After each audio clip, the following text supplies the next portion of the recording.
With perhaps 20 minutes to go in their season, the Pittsburgh Penguins understood what was at stake. Hi, I'm Dan Kingerski on the National Hockey Now and the Pittsburgh Hockey Now YouTube channel. The Penguins pull out a come-from-behind 3-2 overtime win.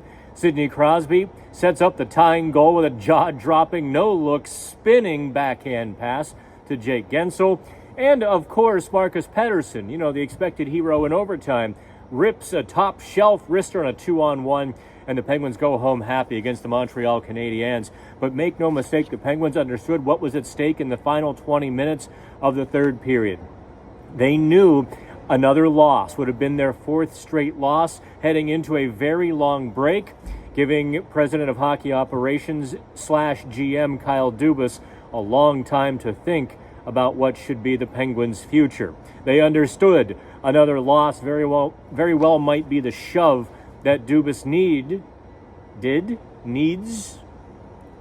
to begin disassembling the team, to begin making big changes, to begin making those trades that many of you are clamoring for anyway. They understood that loss was fuel to that fire, and they might not be the same team after the break.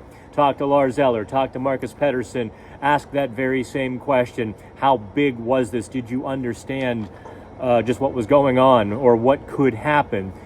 Lars Eller called this the biggest game of the season. In his mind, Saturday night against Montreal was a must-win game. Now, why the Penguins were a bit lifeless in the first period against Montreal, and especially maybe bad in the first half of the second period, that's a whole nother matter. They had an emotionally expensive game Friday night against Florida, but you'd still want to see them muster up what they've got against a lesser Canadiens team. Again, the Penguins were a tale of two teams. You've got a handful of guys not playing very well and a handful of guys playing very well, picking up their slack. And that's, I think, where we will begin the 5-minute Penguins postgame here from PPG. Obviously, Sidney Crosby, Jake Guentzel, Brian Rust, just a... what can you say about that? It will be a sad day when one or two of those line mates are not around, whether it be Crosby and Guentzel or what have you. Just watching what Sidney Crosby does on a nightly basis it's impressive, and I, for one, am appreciative. No rooting interest, no loss of objectivity, but when you watch the best do something, it maybe pays to just take a moment every now and then and appreciate what you're seeing. And Crosby put on one of those shows in the third period. That's on the positive side. On the negative side, Ryan Graves and Erik Karlsson continue to be scattershot. Their defensive work leaves a lot to be desired. Ryan Graves, a couple of more big mistakes.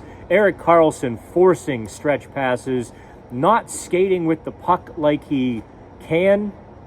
There's just a lot to be desired from that pairing, and they can even be dangerous in the defensive zone, which is no good. If you're not going to score points, you can't be porous in the D zone, and they were again for the Penguins. I'm not sure quite what the solution is. Graves has given back the traction he had that got him elevated to the second pair. Graves has given that back, and maybe he has to reset and go back to the third pair. I don't know, but I know his last several games have mirrored the team and not been very good, or in fact, I would say they were below the line, in some cases significantly so, leading directly to goals and high danger scoring chances when it was just a simple mental thing. The Penguins, by winning on Saturday, keep themselves in the playoff race. Generally, they've got, let's call it 3 games in hand, rough number, on the teams they're chasing for the wild card, and they were about 6 points out. That magnifies every loss, that hyper-focuses on every win. By winning, they close that gap to 4. The Eastern Conference, kind of like the mushy middle, hasn't been very good. New Jersey struggling to really put wins together.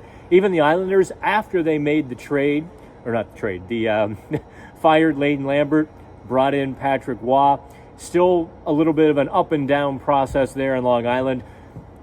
Washington, I'm still not sold on them. Philadelphia, will Cinderella find their glass slipper, or will they turn into the pumpkin? Those are the teams the Penguins are chasing. So there's hope, but they have to win their games. And every time they lose a game, they sort of feed into the other team's belief that the Penguins aren't the serious contenders, or that they can keep up with the Penguins. They need to stack some wins, get ahead of them in the standings, and then stack a few more wins to put some distance, to add separation. I think that's when you'll see the Eastern Conference sort of break apart. The Penguins are the team. They're either going to keep the mushy middle together, or they're going to bust it all up. What happens from there, I don't know. Detroit is playing well. Tampa Bay playing well. Toronto is just too darned talented to keep losing. They'll be in the playoff race to the final days, if not solidly in the playoffs. They're just ridiculously good, even though they haven't put it all together, spotty goaltending, etc., etc. The Penguins power play, let's get to that here at the 6-minute mark. Coach Mike Sullivan split the two units on, let's call it the top unit, Erik Karlsson, Evgeny Malkin, but then the remnants of the second power play unit with those two, Jeff Carter, Rickard Rakell, and Lars Eller. They were terrible. That unit had no pressure, no zone time, no momentum, no energy, no juice. The other unit, let's call that the 1A, although after the break they very well might become the number 1 unit, with Sidney Crosby and Chris Letang at the top.